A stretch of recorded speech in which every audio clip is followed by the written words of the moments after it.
আমি চাইছি একসাথে থেকে একটা মেয়েকে বাঁচাতে, সুস্থ জীবনে ফিরিয়ে আনতে। আর তুমি ধরা পড়ে গেলে? যদি সবটা বলে দাও?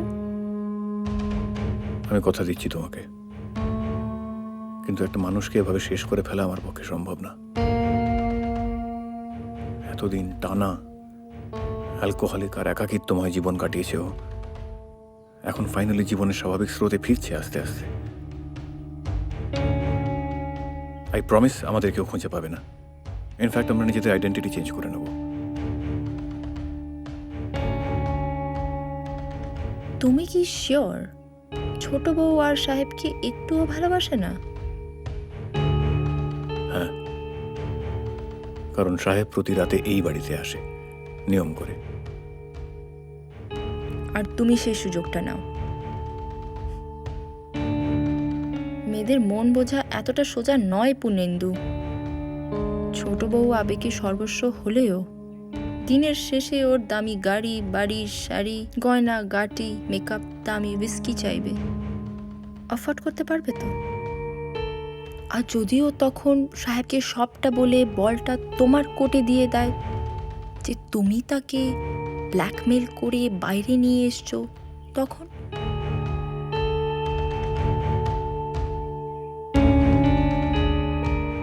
আমি এবার আসি, দেরি হচ্ছে। সেই ভালো।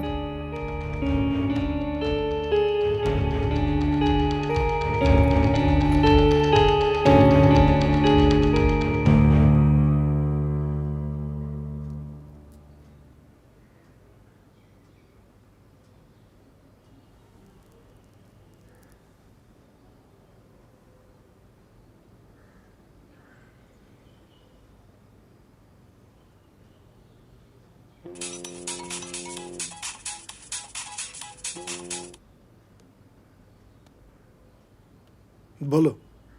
পূর্ণেন্দু এসেছিল। কি বুঝলে? একটু সাবধানে থাকবেন। কেন? না, ছোট বউয়ের সাথে তো অনেকটা সময় কাটায়। তো কি বলতে চাইছো? পূর্ণেন্দু হয়তো ছোট বউয়ের প্রেমে পড়েছে। ফালতু কথা। সেরকম কিছু হলে ছোট বউকে আগে তাড়িয়ে দিত। ও কত না করছে তুমি জানো না? আমার যা মনে হলো আপনাকে সেটা জানালাম।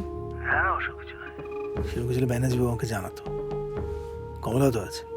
তাহলে ছোট বউ সেদিনকে সন্দেহটা কেন তুলল? বা কেনই বা এটা বলল পূর্ণেন্দু কাজটা অন্য কারোর সাথে করতে পারে? তার মানে ওদের মধ্যে এতটা ডিটেলে কথা হয়, তাই না?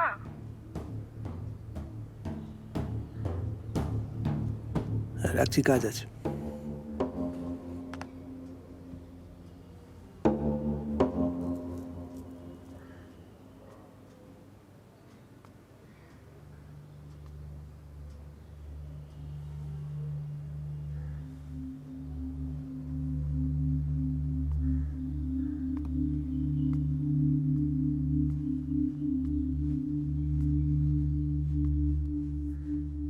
তোমার একটা ড্রিঙ্ক নিতে পারি?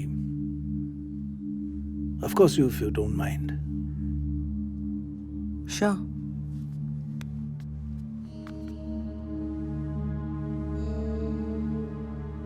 আচ্ছা, তোমার কি মনে হয় বলো তো, মন্ডল হঠাৎ আমাদের ওর পার্টিতে ইনভাইট করলো কেন ভাই? হয়তো হয়তো পূর্ণেন্দু আমাদের লোক সেটাও বুঝে গেছে, সেটা আমাদের জানান দিতে চায়।